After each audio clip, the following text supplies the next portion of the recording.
Bila kulihat bintang gemerlapan dan bunyiku riuhku dengar, ya Tuhanku, tak putus aku heran melihat ciptaanmu yang besar. Maka jiwaku pun memujimu, sungguh besar Kau Allahku. Maka jiwaku pun memujimu, sungguh besar Kau Allahku.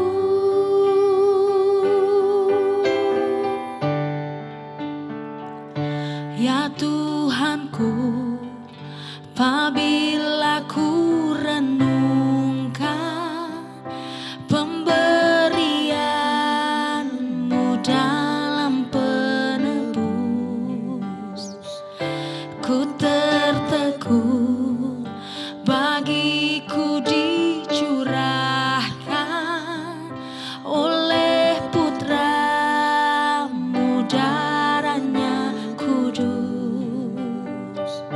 Maka jiwaku pun memujimu, sungguh besar Kau Allahku.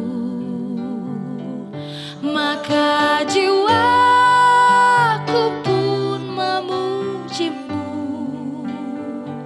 sungguh besar Kau Allahku.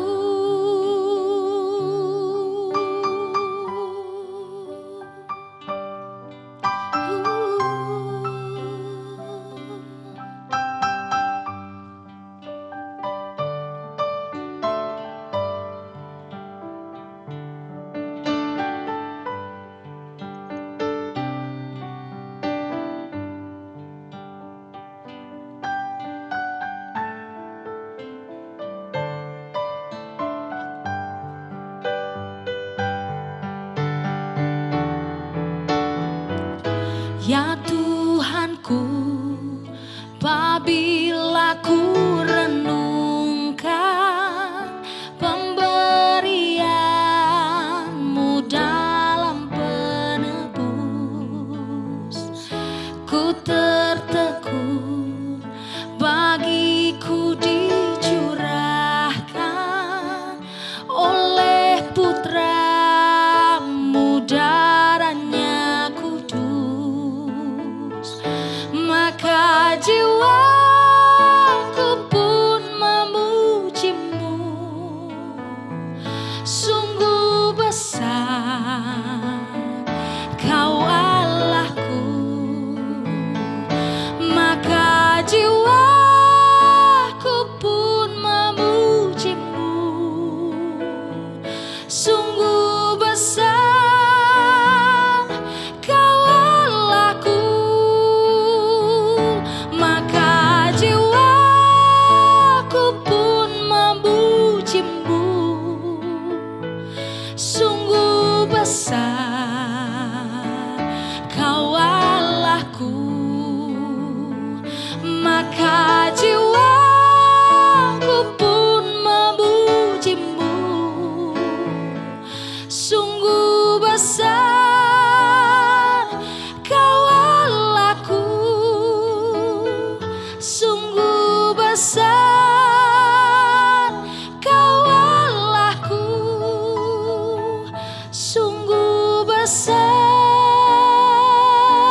Dalam bulan yang ke-12, yakni bulan Adar, pada hari yang ke-13, ketika titah serta undang-undang raja akan dilaksanakan, pada hari musuh-musuh orang Yahudi berharap mengalahkan orang Yahudi, terjadilah yang sebaliknya. Orang Yahudi mengalahkan pembenci-pembenci mereka. Maka berkumpullah orang Yahudi di dalam kota-kotanya di seluruh daerah Raja Ahasiweros untuk membunuh orang-orang yang berikhtiar mencelakakan mereka. Dan tiada seorang pun tahan menghadapi mereka, karena ketakutan kepada orang Yahudi telah menimpa segala bangsa itu. Dan semua pembesar daerah dan wakil pemerintahan dan bupati serta pejabat kerajaan menyokong orang Yahudi karena ketakutan kepada Mordekai telah menimpa mereka. Sebab Mordekai besar kekuasaannya di dalam istana raja, dan tersiarlah berita tentang dia ke segenap daerah, karena Mordekai itu bertambah-tambah besar kekuasaannya. Maka orang Yahudi mengalahkan semua musuhnya. Mereka memukulnya dengan pedang, membunuh dan membinasakannya. Mereka berbuat sekehendak hatinya terhadap pembenci-pembenci mereka. Di dalam benteng Susan saja, orang Yahudi membunuh dan membinasakan 500 orang. Juga Parsandata, Dalfon, Aspata, Porata, Adalia, Aridata, Parmasta, Arisai, Aridai, dan Waizata, ke-10 anak laki-laki Haman bin Hamedata, seteru orang Yahudi, dibunuh oleh mereka. Tetapi kepada barang rampasan tidaklah mereka mengulurkan tangan. Pada hari itu juga, jumlah orang-orang yang terbunuh di dalam benteng Susan disampaikan ke hadapan raja. Lalu titah raja kepada Ester sang ratu. Di dalam benteng Susan saja, orang Yahudi telah membunuh dan membinasakan 500 orang, beserta ke-10 anak Haman. Di daerah-daerah kerajaan yang lain, entahlah apa yang diperbuat mereka. Dan apakah permintaanmu sekarang? Niscaya akan dikabulkan. Dan apakah keinginanmu lagi? Niscaya dipenuhi. Lalu jawab Ester, Jikalau baik pada pemandangan raja, diizinkanlah kiranya kepada orang Yahudi yang di Susan untuk berbuat besok pun sesuai dengan undang-undang untuk hari ini. Dan ke-10 anak Haman itu hendaklah disulakan pada tiang. Raja pun menitahkan berbuat demikian. Maka undang-undang itu dikeluarkan di Susan, dan ke-10 anak Haman disulakan orang. Jadi berkumpullah orang Yahudi di Susan pada hari yang ke-14 bulan Adar juga. Dan dibunuhnyalah di Susan 300 orang. Tetapi kepada barang rampasan tidaklah mereka mengulurkan tangan. Orang Yahudi yang lain yang ada di dalam daerah kerajaan berkumpul dan mempertahankan nyawanya serta mendapat keamanan terhadap musuhnya. Mereka membunuh 75.000 orang di antara pembenci-pembenci mereka. Tetapi kepada barang rampasan tidaklah mereka mengulurkan tangan. Hal itu terjadi pada hari yang ke-13 dalam bulan Adar. Pada hari yang ke-14 berhentilah mereka, dan hari itu dijadikan mereka hari perjamuan dan sukacita. Akan tetapi orang Yahudi yang di Susan berkumpul, baik pada hari yang ke-13, baik pada hari yang ke-14 dalam bulan itu. Lalu berhentilah mereka pada hari yang ke-15.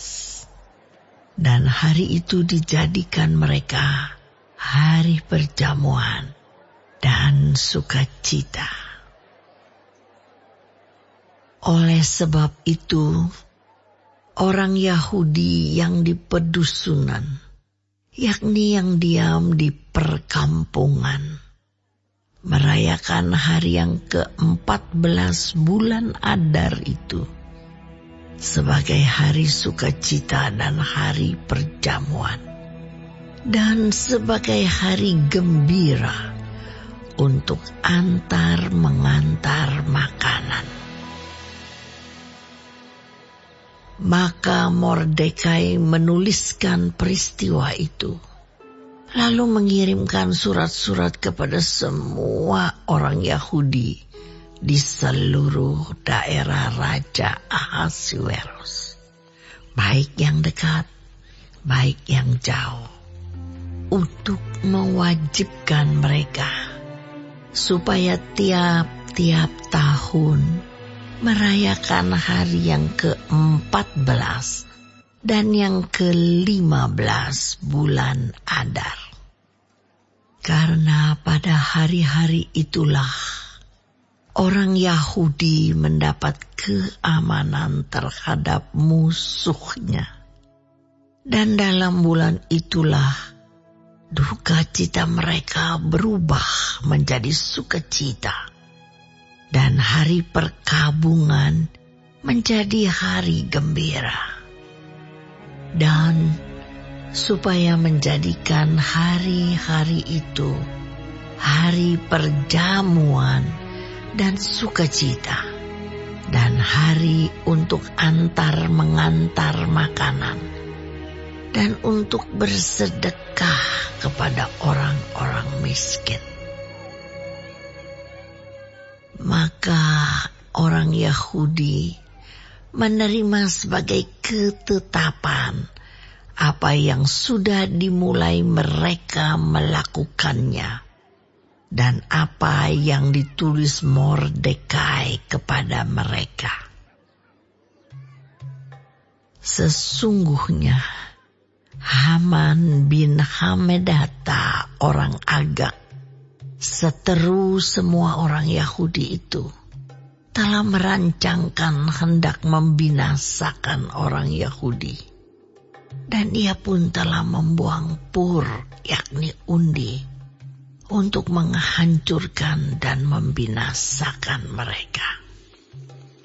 Akan tetapi, Ketika hal itu disampaikan di hadapan raja, maka dititahkannya lah dengan surat, supaya rancangan jahat yang dibuat Haman terhadap orang Yahudi itu dibalikkan ke atas kepalanya. Maka Haman beserta anak-anaknya disulakan pada tiang. Oleh sebab itulah hari-hari itu disebut Purim, menurut kata pur. Oleh sebab itu jugalah, yakni karena seluruh isi surat itu, dan karena apa yang dilihat mereka mengenai hal itu, dan apa yang dialami mereka, orang Yahudi menerima sebagai kewajiban dan sebagai ketetapan bagi dirinya sendiri dan keturunannya, dan bagi sekalian orang yang akan bergabung dengan mereka, bahwa mereka tidak akan melampaui merayakan kedua hari itu tiap-tiap tahun, menurut yang dituliskan tentang itu, dan pada waktu yang ditentukan. Dan bahwa hari-hari itu akan diperingati dan dirayakan di dalam tiap-tiap angkatan, di dalam tiap-tiap kaum, di tiap-tiap daerah, di tiap-tiap kota, sehingga hari-hari Purim itu tidak akan lenyap dari tengah-tengah orang Yahudi, dan peringatannya tidak akan berakhir dari antara keturunan mereka. Lalu Ester sang ratu, anak Abihail, menulis surat bersama-sama dengan Mordekai orang Yahudi itu. Surat yang kedua tentang hari raya Purim ini dituliskannya dengan segala ketegasan untuk menguatkannya. Lalu dikirimkanlah surat-surat kepada semua orang Yahudi di dalam ke-127 daerah kerajaan Ahasuerus, dengan kata-kata salam dan setia, supaya hari-hari Purim itu dirayakan pada waktu yang ditentukan, seperti yang diwajibkan kepada mereka oleh Mordekai, orang Yahudi itu, dan oleh Ester sang ratu, dan seperti yang diwajibkan mereka kepada dirinya sendiri serta keturunan mereka mengenai hal berpuasa dan meratap-ratap. Demikianlah perintah Ester menetapkan perihal Purim itu. Kemudian dituliskan di dalam kitab.